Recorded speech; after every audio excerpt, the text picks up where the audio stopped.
بسم الله الرحمن الرحيم. طبعا برحب بمشاهدينا الكرام ومتابعينا في كل مكان. السلام عليكم ورحمة الله وبركاته. طبعا مباراة النهاردة في مشوار البحث عن اللقب ال 12 لبطولة النادي الأهلي، وهي البطولة المفضلة لدى جماهير النادي الأهلي، وهي بطولة دوري أبطال إفريقيا. طبعا كانت المباراة النهاردة بين النادي الأهلي وفريق سان جورج في بطولة دوري أبطال إفريقيا في دور ال 32 في النسخة 2023-2024. مباراة طبعا المباراتين هيبقوا على استاد القاهرة. المباراة الأولى النهاردة طبعا بين النادي الأهلي وسان جورج بطل أثيوبيا، اللي انتهت بفوز النادي الأهلي ب3 أهداف مقابل لا شيء.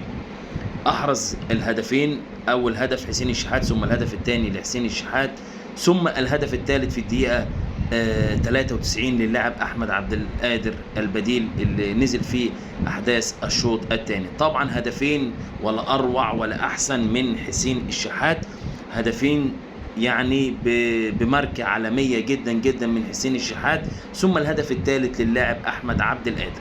طبعا فوز مهم وحلو، وفوز مهم للنادي الأهلي النهارده في البحث عن بطولة افريقيا، وهي بطولة دوري ابطال افريقيا، عن البطولة السمراء بطولة دوري ابطال افريقيا.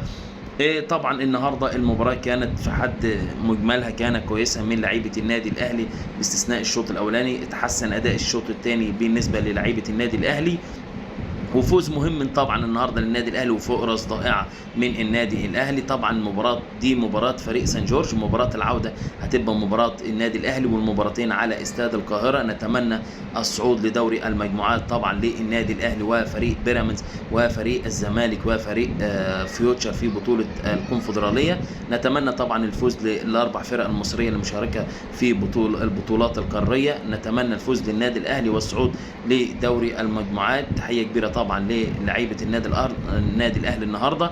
طبعا بحيي حسين الشحات واحد من نجوم اللقاء، وايضا امام عاشور واحد من اللعيبه والصفقه الاضافه الكبيره للنادي الاهلي. امام عاشور واحد من اللعيبه، يعني الصفقات اللي يعني عملت اضافه كبيره لفريق النادي الاهلي.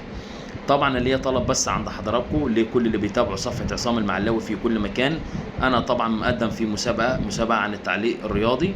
الطلب بس اللي انا بطلبه من حضراتكم ان تخشوا ليا على اللينك او الرابط اللي على الصفحه بتاعتي، هتدوس عليه وتعمل لي لايك وتعمل لي مشاركه.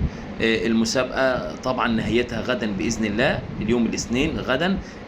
المسابقه هتنتهي بكره، فبتمنى من كل اللي بيشاهد الفيديو وكل اللي بيتابع صفحه عصام المعلاوي في كل مكان ان هو يخش على اللينك او الرابط، يعمل لي لايك ويعمل لي مشاركه. فالمسابقه دي بتجمع اكتر عدد لايكات كومنتات واكتر عدد مشاركات على المسابقه. فبتمنى من حضراتكم وبتمنى من الناس المحترمين واصدقائي وحبايبي واخواتي كل اللي بيتابعوا صفحه عصام المعلاوي في كل مكان، الطلب بس ده طلب صغير، يعني مش طلب من حضراتكم حاجه كبيره، يعني ده بعد اذن حضراتكم طبعا هتخش على اللينك وتعمل لي مشاركه وتعمل لي لايك بس بدون اي مشكله. فده الحاجه اللي انا بطلبها من حضراتكم، ونلتقي في مباراه قادمه ان شاء الله للنادي الاهلي.